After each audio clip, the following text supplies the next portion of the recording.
살다 보면 유독 힘든 날이 있어요. 그런 날 아이들이 또 정말 말을 안 듣습니다. 너 잘 걸렸다 하고 혼내고 나면 자책감이 몰려오면서 이제 죄책감에 빠지게 되죠. 그런 날 소파에 앉아서 이런 생각합니다. 이렇게 살아도 되나? 이렇게 사는 건가? 남들도 이렇게 사는 건가? 나만 이렇게 애 키우는 건가? 아, 이건 아니잖아. 이런 생각하다 보면은요, 울컥 눈물이 날 때가 있어요. 상담하다 보면 엄마들이 많이 힘들어하는 부분들이 바로 이런 부분들인데요. 제가 부모와 아이 중 한 사람은 어른이어야 한다. 이 책을 내고 오늘도 인터뷰를 하고 왔는데요. 오늘 꼭 이 한 꼭지 여러분들하고 나눠야겠다는 생각했어요. 돌아오는 차 안에서 이 부분을 엄마들과 공유하면 참 좋겠구나. 혹시 위로가 될지도 모르고요. 또 힘을 나게 할 수도 있고요. 빠졌던 힘을 약간 충전할 수도 있는 그런 시간이 될 수도 있겠다는 생각이 들었습니다. 오늘 부모와 아이 중 한 사람은 어른이어야 한다 중에서요. 원래 책 제목은 머리보다 심장이 먼저 반응하는 분노의 힘, 이 꼭지인데 저는 이렇게 제목을 정해봤어요. 이렇게 사는 건 아니잖아. 하지만 이것도 괜찮은 삶이야. 그리고 아이가 날 무시하는 게 아니라 말을 단지 안 듣는 거야. 왜 아이들은 부모를 그렇게 무시하는 것 같은 행동을 많이 할까요? 특히 하는 말 또 하게 하고요. 반복해서 하는데도 말 안 듣고 싱긋도 안 할 때 부모가 어른임에도 불구하고 얘가 날 무시하나 이런 생각 하거든요. 그런 생각이 들어요. 너도 나도 한 번씩은 그런 생각에 빠지게 되는데 그게 아니라는 것만 알아도요. 아이가 그렇게 느닷없이 밉지는 않을 거예요. 오늘 여러분들하고 그 내용 같이 함께 하려고 하거든요. 3살 아들이 자꾸 소파에 올라가 바닥으로 뛰어내린다. 코로나로 재택근무하는 사람과 온라인 수업을 하는 학생이 늘어 가뜩이나 층간소음에 민감한 시기인데 오늘따라 아이는 도통 말을 듣지 않는다. 아무리 주의를 줘도 채 30분을 넘기지 못하고 또 뛰기 시작한다.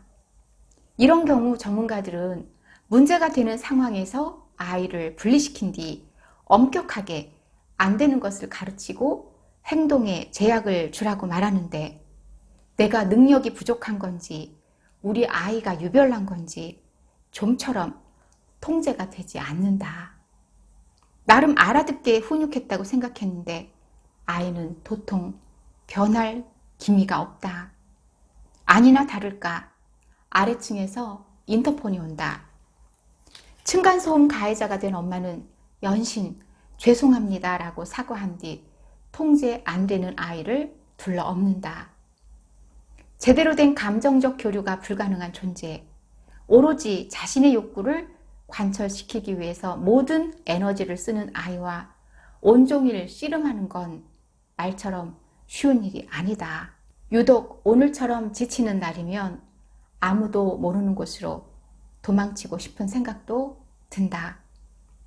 혼자 여유롭게 시간을 보낸 적이 언제인지 아무것도 하지 않고 편안하게 침대와 소파에 누워본 적이 언제인지 기억이 나지 않는다. 그저 푹 쉬고 싶다는 가장 기본적인 자유의지와 자기 결정권을 박탈당한 그녀는 지금 무력함과 고립감에 휩싸여 있다. 텔레파시라도 통한 걸까? 마침 친정엄마로부터 전화가 온다. 엄마, 둘째를 어린이집에 보낼까봐. 얘가 미쳤나봐. 코로나 때문에 난리인데 아직 어린애를 보내긴 어딜 보내. 그리고 네가 직장에 다니는 것도 아니잖아. 엄마가 집에 있는데 왜 애를 밖으로 돌려? 요즘처럼 애 키울 때 이렇게 편할 때가 언제 있다고. 우리 땐 친정엄마의 계속되는 잔소리가 듣기 싫어 서둘러 전화를 끊는다. 순간 일주일에 한 번 쓰레기 분리수거를 해주는 게 전부면서 자신이 엄청나게 가정적인 줄 아는 남편의 얼굴이 떠오른다. 눈을 씻고 찾아봐도 세상에 내 편이 하나도 없는 느낌이다. 이런 엄마의 마음을 아는지 모르는지 둘째 아들은 여전히 소리를 지르며 거실 한복판을 질주하고 있다. 그녀는 다시 아이를 둘러엎고 샌드위치를 만들기 시작한다. 유치원에 간 첫째가 돌아올 시간이 된 것이다. 집으로 돌아온 첫째 아들은 엄마가 만들어준 샌드위치를 한 손에 들고 집안을 종횡무진하며 부스러기를 질질 흘리고 다닌다. 식탁에 앉아 먹으라 해도 듣는 둥 마는 둥 뛰어다닌다. 그녀는 끓어오르는 화를 꾹 참으며 샌드위치를 다시 식탁 위로 가져다 놓는다. 음식은 식탁에 앉아서 먹는 거야. 돌아다니면서 먹는 거 아니야. 그런데 아이가 장난감 하나를 두고 동생과 싸우기 시작한다. 말로 시작된 다툼이 몸싸움으로 이어지더니 형제는 끝내 거실 구석에 놓여있는 화분을 깨트리고야 만다. 힘이 쭉 빠진다. 동생하고 싸우지 말라고 했지. 지금 엄마 말 무시하는 거야? 이 말에 우울과 분노, 무기력, 버거움이 너무너무 다양한 감정이 들어있다. 안 그래도 힘들어 죽겠는데 애까지 나를 무시하는 생각에 점점 큰 화가 북받친다. 분노의 그라데이션화다. 지금 문제는 엄마의 감정이지 아이의 행동이 아닌데 말이다. 그 나이대 아이들은 다른 사람을 무시할 수 있는 인지 능력을 갖추지 못했다. 대신 욕구는 강하다. 엄마의 말을 무시하는 게 아니라 말을 잘 안 듣는 것 뿐이다. 아니, 말 잘 들을 만한 능력이 아직 없다는 표현이 정확하다. 아이에게 무시당한다는 생각은 부모가 감정 처리에 미숙하다는 뜻과 같다. 말 안 듣는 것과 무시하는 건 별개의 문제인데도 감정 분리를 하지 못해 뭉뚱그린 분노에 휩싸이고 만다. 아이들의 감정 처리 방법과 너무 유사하다. 우는 아이, 떼쓰는 아이, 화내는 아이에게 그 이유를 물어보면 몰라요 라고 대답한다. 마음속에 뭔가 일어났는데 이걸 명확하게 읽어내고 설명할 길이 없는 것이다. 그런데 많은 어른이 어린 아이들처럼 이런 상황에 종종 놓인다. 무슨 일인지 잔뜩 화가 난 40대 초반의 여성에게 물었다. 기분이 좀 어떠세요? 정말 지겨워 죽겠어요. 마흔이 훌쩍 넘었는데 언제까지 남편 뒤치다거리나. 그러면서 그녀는 말을 잇지 못했다. 내가 물은 건 남편의 안부가 아니라 그녀의 기분이었다. 다시 물었다. 요즘 남편 때문에 많이 힘드시군요. 그럼 지금 남편에 대한 감정은 어떤가요? 좋을 리가 있겠어요? 남편이고 자식이고 다 필요 없어요. 자기들 필요할 때만 나 찾아요. 며칠 전엔 감기로 끙끙 앓고 있는데 아들놈이 뭐라고 했는지 아세요? 엄마 아파? 그러면 나 저녁 때 피자나 시켜줘. 아니, 사람이 아프다고 하면. 그녀는 말을 잇지 못했다. 우리는 기분이 어떠냐고 물어보면 내 감정이 아니라 자신이 처한 상황을 설명한다. 어른이라면 감정을 세분화할 줄 알아야 한다.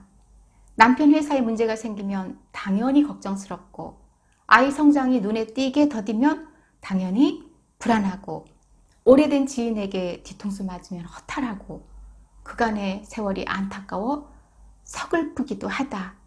이런 감정을 우리는 불안, 걱정, 염려, 슬픔 이렇게 세분화하지 못하면 모든 것을 그저 화와 분노라는 감정으로 폭발시킬 수밖에 없다.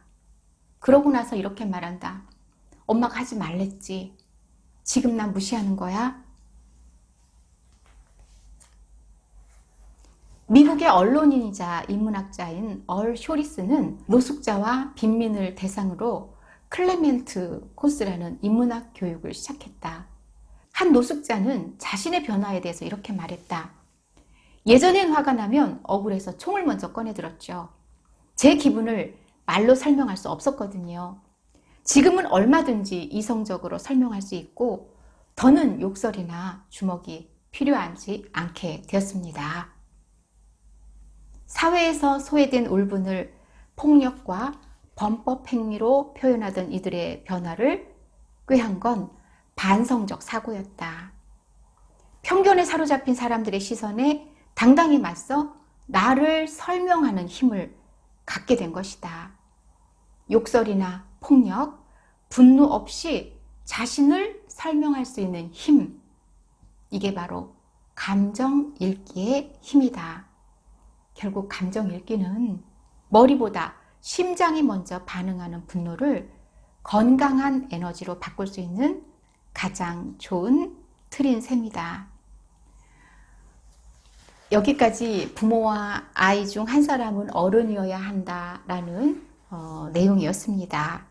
나를 설명할 수 없을 만큼 화가 나는 거, 그때 아이가 말을 안 들으면 아이에게 느닷없이 소리를 지르며 엄마 무시하느냐고 하는 말도 안 되는 말을 하는 가끔은 어린아이 같은 나를 뭔가 설명할 수 있는 그런 내용이었어요. 감정을 세분화할 수 있는 것, 뭉뚱그려서 내 감정을 분노로 폭발하는 사람이 아니라 내가 왜 화가 났지? 무엇 때문에 지금 내가 이러는 거지? 이렇게 감정을 내가 읽어낼 수 있다면 좀 더 차분하게 아이를 대하지 않았을까. 뛰어다니는 둘째 아이, 유치원에서 돌아와서 엄마가 만들어준 샌드위치를 먹으면서 흘리고 다니면서 먹는 아이, 앉아서 먹으라고 했는데도 몇 분은 안 돼가지고 또 거실로 가서 장난치다가 동생하고 또 싸우다가 화분을 깨트리는 이 아이들을 보면서 내가 도대체가 아이들하고 뭐 하고 있는 건가 생각이 들면서 갑자기 치솟는 분노 앞에서 부모는 어쩔 줄 모를 때가 있거든요. 오늘도 아이와 싸우셨나요? 요만한 아이하고 엄마가 발을 동동 구르면서 다툴 때 돌아서면 후회하는 게 바로 누구냐면요, 부모더라고요. 바로 자신을 향해서 공격할 때가 있거든요. 오늘 부모와 아이 중 한 사람은 어른이어야 한다 중에서 여러분, 내가 이렇게 살아도 되는 건가? 이런 생각을 덜하게 하는 것으로 내 감정을 세분화하는 습관 들이는 거에 대한 이야기 나눴습니다. 감정 조절만 잘할 수 있다면요, 그쵸? 이런 것을 발명하는 사람이라면 아마 노벨 평화상감일 거예요. 그만큼 쉽진 않겠지만 강조드리는 건 아이들은 절대 부모를 무시할 수 있는 힘을 갖지 못했다는 것, 아직 그 정도로 뇌발달이 되지 않았다는 것. 다만 우리 부모가 아이를 그렇게 보고 부모의 감정을 컨트롤하지 못하는 건 아닌가. 근데요, 이건 부모를 꾸짖자는 이야기가 아니라 그만큼 감정 조절하기가 쉽지 않다는 이야기이면서 내 감정을 잘 분화해서 표현할 수 있는 부모가 진짜 어른이고요, 꽤 괜찮은 부모가 아닐까, 그런 생각을 해보게 하는 꼭지였습니다. 오늘도 아이들하고 정말 수고 많으셨죠? 애쓰셨습니다. 여러분, 감사합니다.